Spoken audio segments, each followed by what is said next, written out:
how much is your dream worth? Count the cost, pay the price, and repeat as necessary.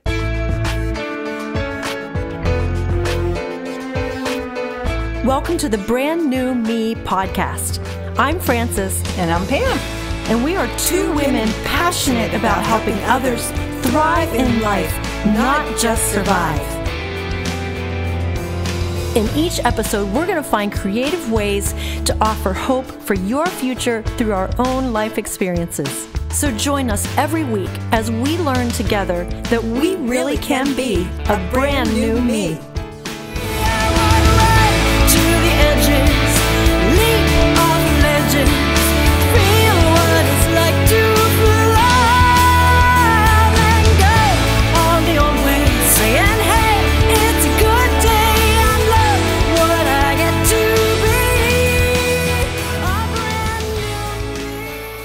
Welcome to episode number 70 of the Brand New Me podcast, where we are together with you, learning how to pursue our dream, learning how to live life, not just survive, but to thrive. And this week, we're starting off talking about coffee, of all things. I mean, if you're going to pursue your dream, you probably need some coffee, right? Well, this week's episode is from Mark Batterson's book, Chase the Lion, chapter 14. And it starts off with a guy who had a heart and a dream to change Colombia from a place who grows cocaine to a place who grows coffee. And they joined together with Mark Batterson's church and together are pursuing a dream to change the culture. Wow, what a great way to start off. So let's get started. My first cup of coffee I wasn't real thrilled with. And then I went to college, and then I thought, okay, I can do this. And so now I love coffee. Why weren't you thrilled with your first cup of coffee? And tell us more about that first cup. Well, you're talking about 40 years ago.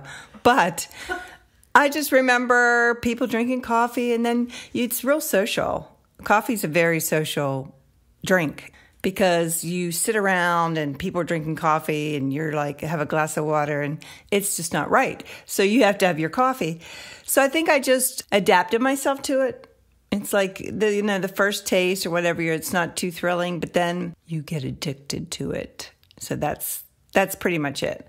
But I like to have cream in my coffee. I was drinking it black when I was younger, but cream makes it so smooth. It's awesome. Well, and I've found that pure cream, like heavy cream, oh my word, yes. It's the best. So here's my story about coffee. I was on a trip. I was a young woman working at our church's missions office, and we took a trip with some other missionaries all across the U.S. to visit churches and talk about the missions project of our denomination to these different churches. We were at somebody's house out west. I don't remember who, where, it doesn't matter, but they offered us coffee. And I thought, it was kind of that same thing. Like, I should drink coffee. Like, that's the thing that you do at people's houses. You have dessert and you have coffee. So I drank it and I didn't like it. So I added sugar and cream, which was not a good habit because I just recently have tried to stop putting sugar in my coffee. And it's really hard to get used to. But, there's nothing like cream and sugar and a little bit of coffee is what I say. And now, just recently, I discovered that you can buy the little chocolate creamer things from Hershey in the grocery store. And so now I've bought them and I carry them with me everywhere I go. And when I go to restaurants, I add chocolate creamer to my coffee. It's a really bad habit, but it is so good. Cappuccino, hold the phone. Take me home.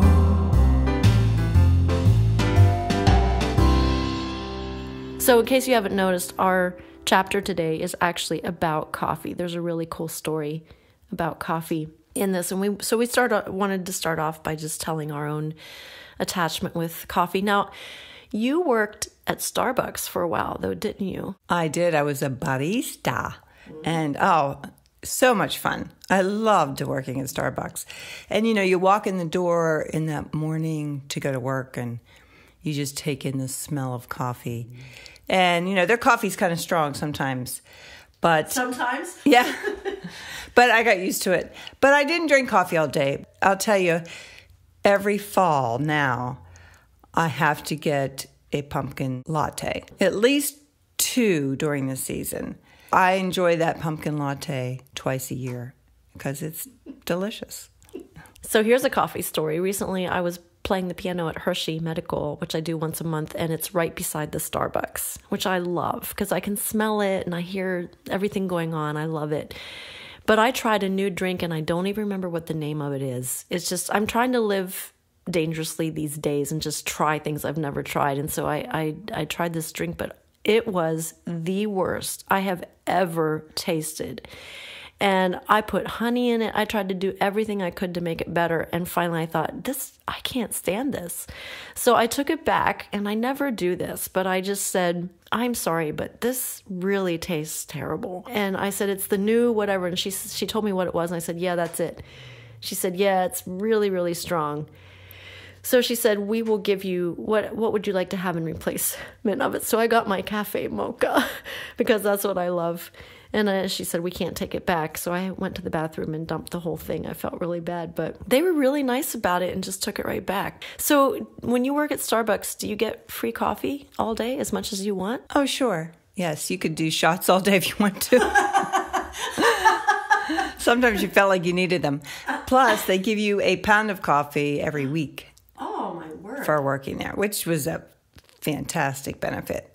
So yeah, I love my time. I worked there 3 years. I love being a barista. I like the challenge of all the cups lined up across the counter. And it's kind of exciting. So I enjoyed it.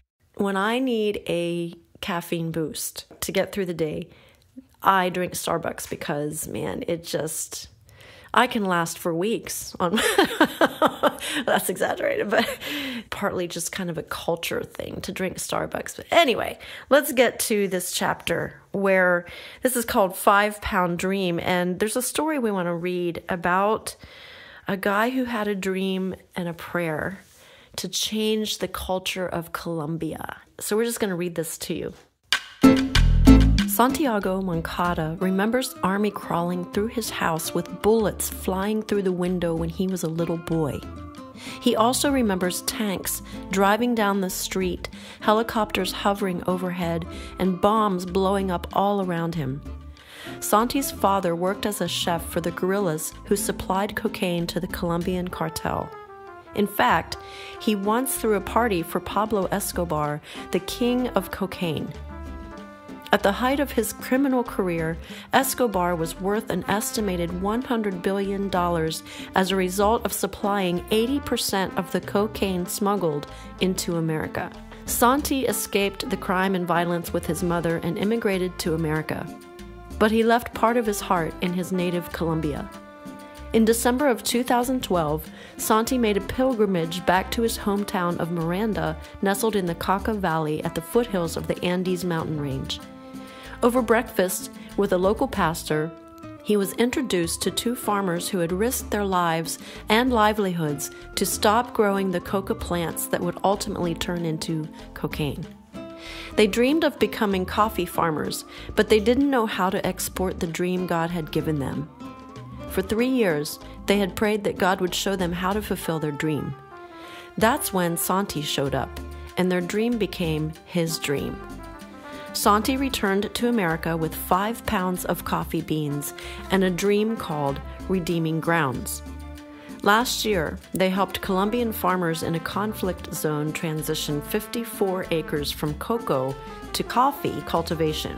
In doing so, they took 1,740 kilos of cocoa paste out of production with a street value of more than $85 million. What started out as a 5-pound dream has turned into a 500-pound lion as thousands of pounds of coffee are imported from converted cocoa farmers.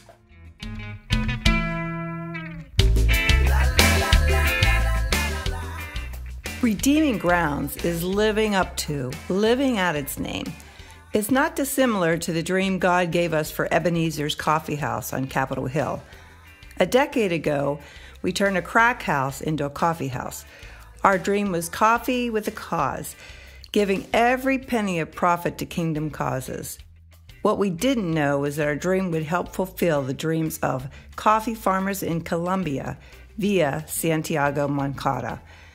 Redeeming Grounds isn't just one of our roasters. They're the middleman between our dream and the dream of courageous coffee farmers in Colombia. The faces of those farmers, whom Santi first met over breakfast, now grace every bag of Redeeming Grounds coffee sold at Ebenezers Coffee House. Whether you're aware of it or not, your dream is contingent upon someone else having the courage to pursue his or her dream. And someone else's dream is contingent upon you pursuing yours. Those Colombian farmers needed Santi, and Santi needed them. Our dreams are more interconnected with one another than any of us could ever imagine, and the best way to fulfill your dream is to help others fulfill theirs.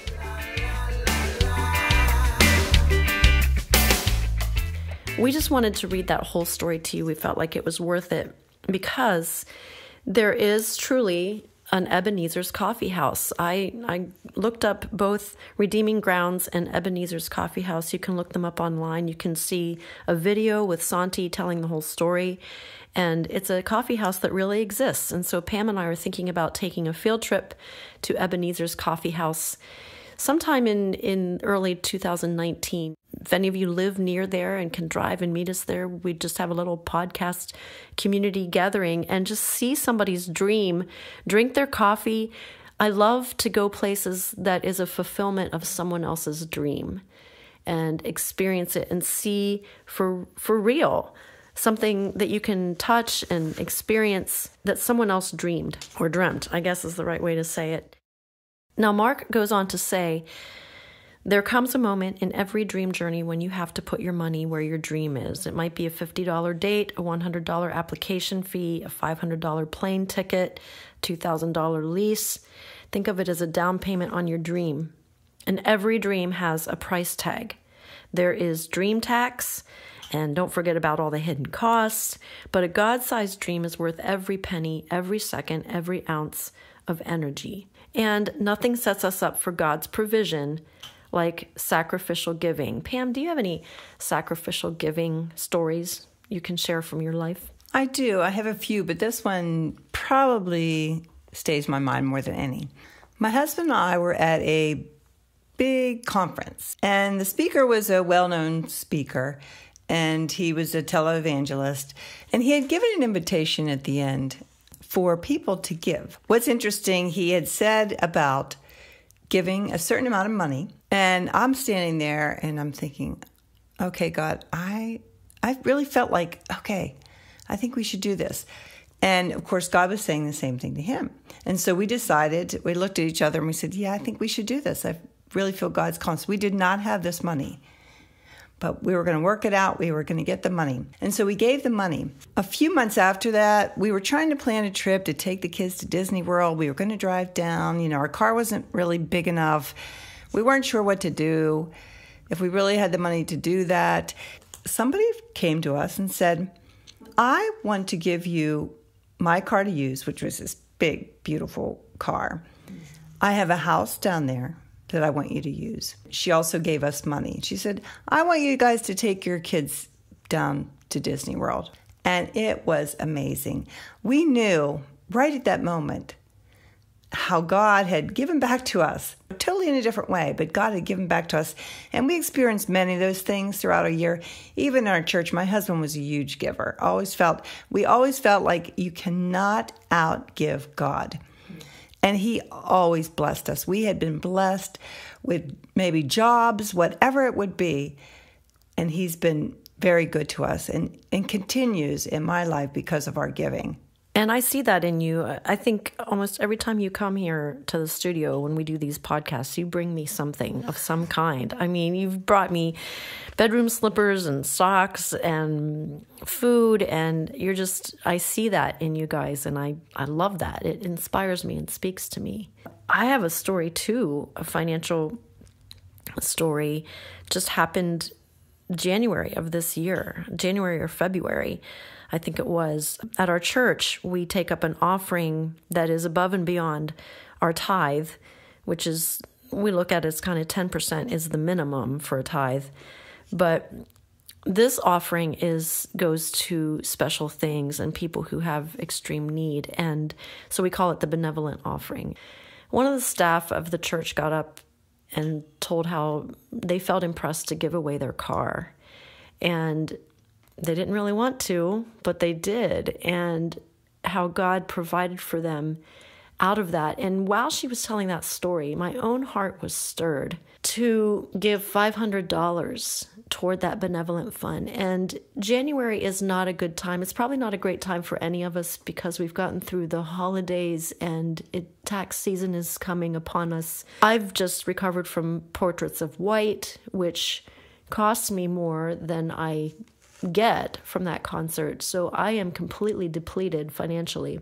But I just felt this number in my heart. And I talked to Tom about it, and he said, if you feel like you should do it, you do it. So, you know it's going to be, he has his business, I have my music business, then we have our personal money. But I felt like I needed to do this out of my music business. And so I did. I gave it sacrificially. The next week, someone stepped up and offered to be a $5,000 sponsor for this year's Portraits of White. I was just blown away. Now, it doesn't always happen that quickly, or we can't always trace a blessing back to a specific sacrificial gift.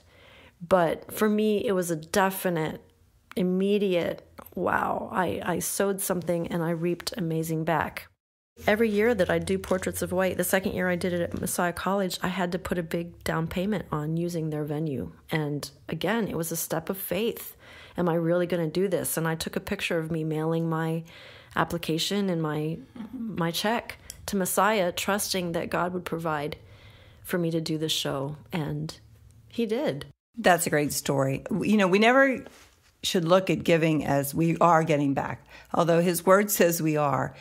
But we need to just give it out of our heart. Or if the Spirit says to us, give, that's when we give. One last thing that Mark had said in this chapter is, how much is your dream worth? Count the cost, pay the price, and repeat as necessary. All right, that's a wrap. If you want to see more about Ebenezer's Coffee House, just go to ebenezerscoffeehouse.com and you'll see their website, Coffee with a Cause. It's really cool. Also, be sure to look up Redeeming Grounds, redeeminggrounds.com, and you can see the video, watch the story. It's really inspiring. Okay, so just for fun, in case you're listening this far out, this week on Monday, October 29th, was National Cat Day. Now, I have 2 cats, Sammy and Blue, and I love them dearly. And I created a little video, wrote a little song, and so the video includes my song and videos and pictures of my cats. So you can go onto my Facebook page and see that post. And let's celebrate National Cat Day because it's fun. And maybe you could have a cup of coffee while you're watching the video. They're mischievous, they're mysterious, they can even be hilarious. They are curious, so injurious, they can often make you furious. Though they're darling when they're kittens, they will grow up to be fat. You can dress them up like angels, but they'll always be a cat.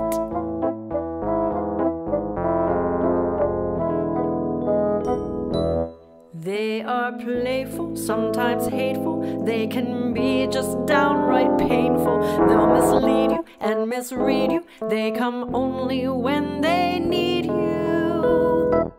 Though they're darling when they're kittens, they will grow up to be fat.